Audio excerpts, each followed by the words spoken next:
आमचे दर्शन वगैरे सगळं झालेलं होतं आणि हे बघा इथे मस्तपैकी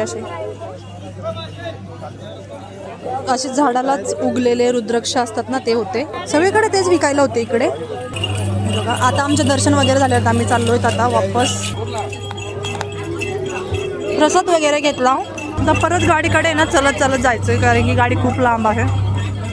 हे बघा रामकंदमूळ. दर्शनाला वेळ लागला पण खूप छान दर्शन झालं, मस्त दर्शन झालं आमचं सगळ्यांचं मिळून.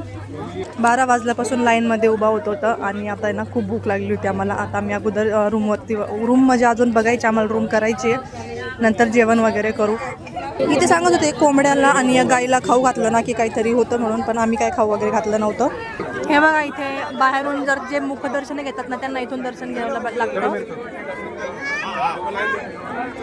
याच्यात आहे ना आमच्या चपला ठेवल्या, आमच्या सगळ्यांच्या चपला इथे ठेवल्या होत्या. चला बाय, भेटू पुढच्या ब्लॉगमध्ये.